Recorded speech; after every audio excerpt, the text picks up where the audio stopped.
Сегодня, 2 июля, в день Зосимы пасечника, обязательно съешьте ложечку меда и скажите эти волшебные слова на достаток и благополучие в своей жизни.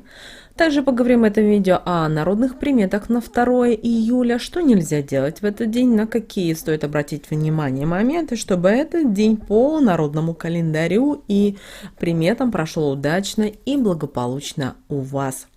2 июля православная церковь чтит память мученика Зосимы Аполлоницкого. Святой был рожден в 89 году в городе Аполлония, что во Фракии.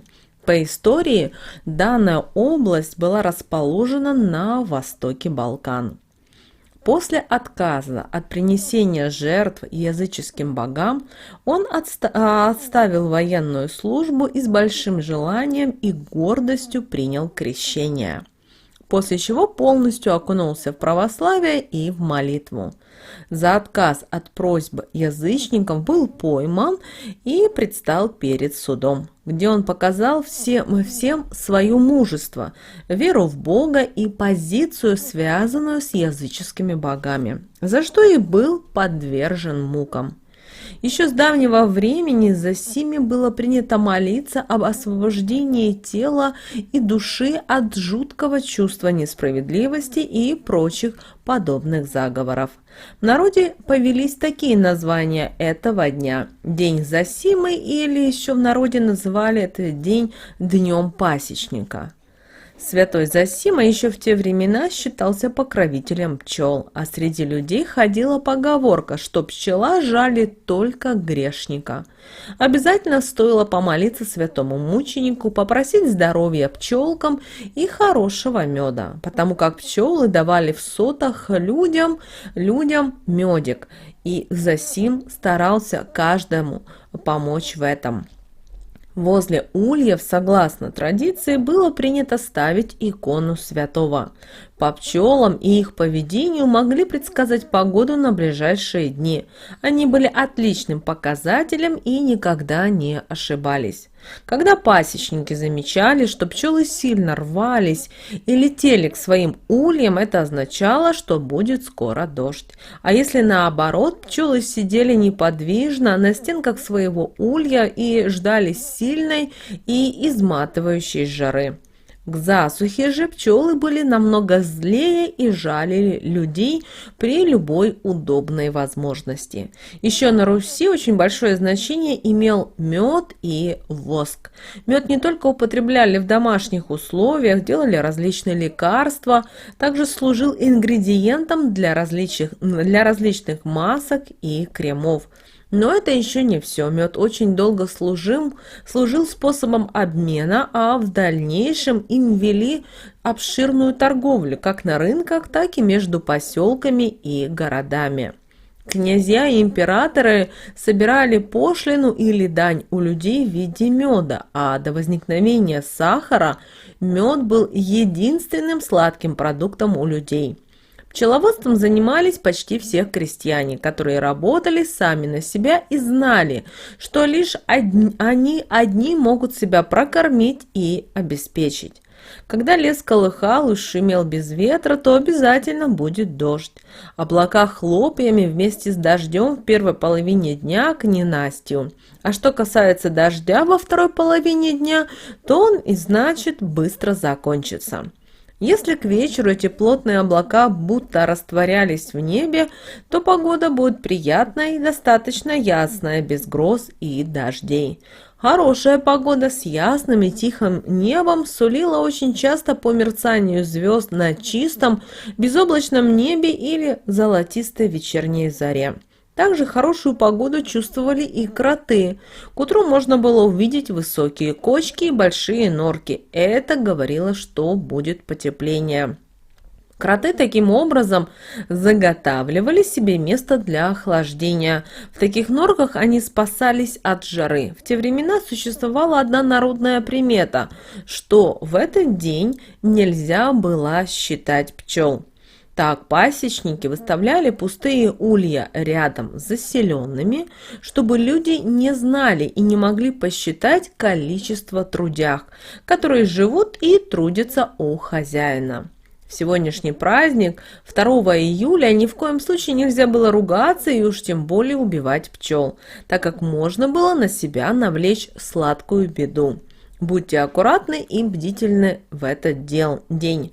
Их можно легко сегодня разозлить даже резкими движениями в их сторону.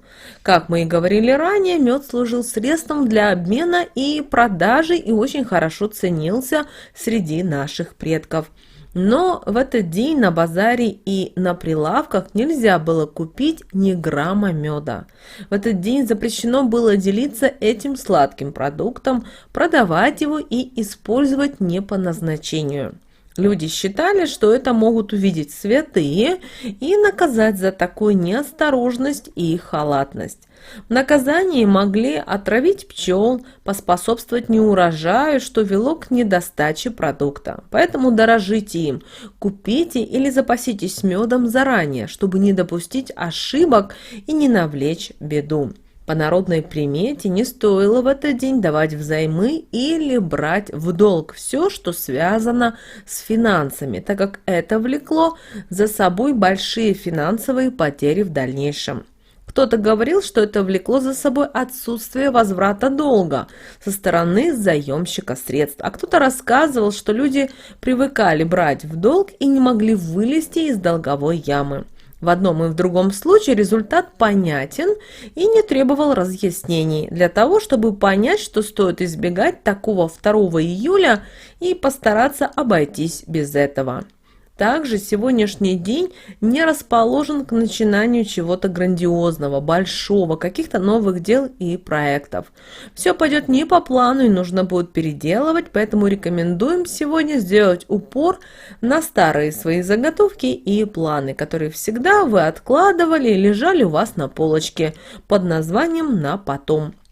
Мы уверены, что эти дела достаточно вылежались и готовы к скорейшему решению. Под запретом было и плохое сегодня настроение, злость, негатив, особенно это касалось близких вам людей. Наши предки старались отпустить все заботы, хлопоты и работы и дать волю мыслям, а телу обязательно отдых. Подумайте сегодня над таким же раскладом, где вы полностью отдаете свои мысли и ни о чем глобальном не думаете, и старайтесь дать волю своему телу. В таком расслаблении вы сможете помочь, вам помогут различные спа и массажные салоны, где вас смогут по-настоящему расслабить. И не забудьте спросить в салонах о аромамаслах, которые используют у себя мастера. Они помогут придать вашему дому или на работе более легкую, расслабленную и умеренно свежую атмосферу, в которой вам будет куда приятнее находиться и работать. Обращаем ваше внимание, что 2 июля именины отмечают с такими именами, как Андрей, Глеб, Дмитрий, Иван, Ян и Инна. Также, друзья, в этот день обращаем ваше внимание, если вы увидели пчелку, ни в коем случае ее не беспокойтесь.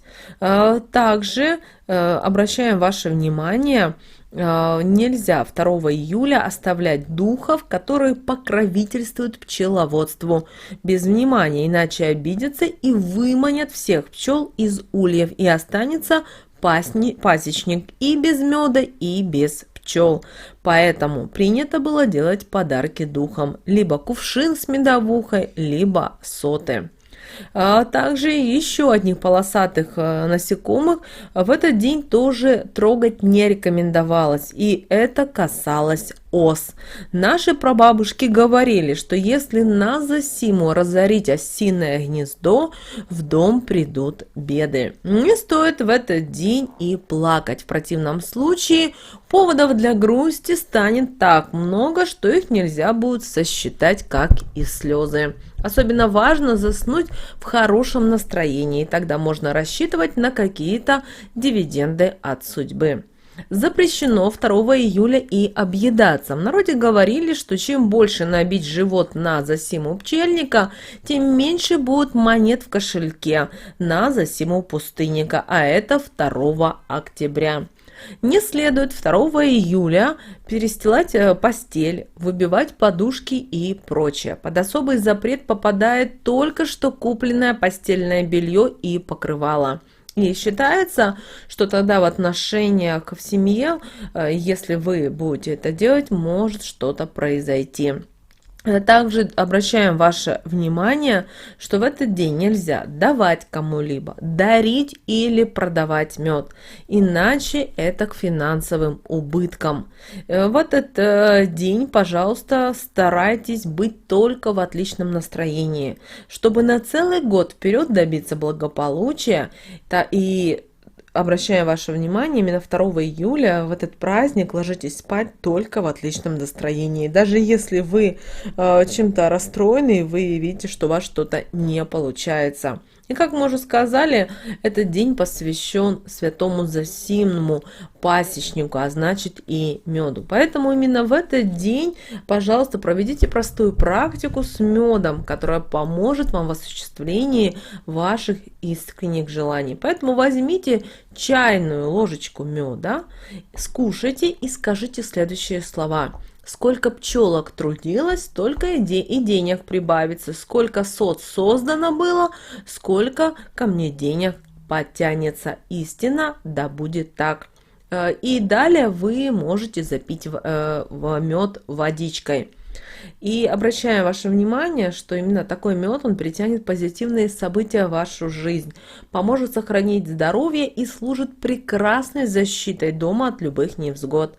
Также очень хорошо, если вы имеете на кухне мед, тогда считается, что ваш дом всегда будет полной чашей. Но, пожалуйста, выбирайте настоящий всегда мед, не тот, который сделан из сахара, а именно действительно пасечники занимаются пчелами, знают, как это правильно делать, и вот такой мед действительно имеет очень целебные и магические свойства. Вот такой, друзья, у нас с вами день 2 июля.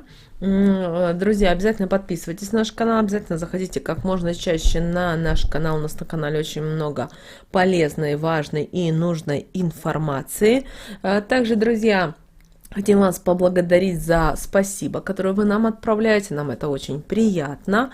Кому это интересно, друзья, под видео есть сердечко и написано «Спасибо», нажимайте и используйте эту функцию. Нам, знаете, таким образом действительно, знаете, происходит обмен действительно прибыльными энергиями изобилия и достатка. Друзья, ну а мы всем желаем прекрасных выходных и услышимся с вами уже в следующем видео.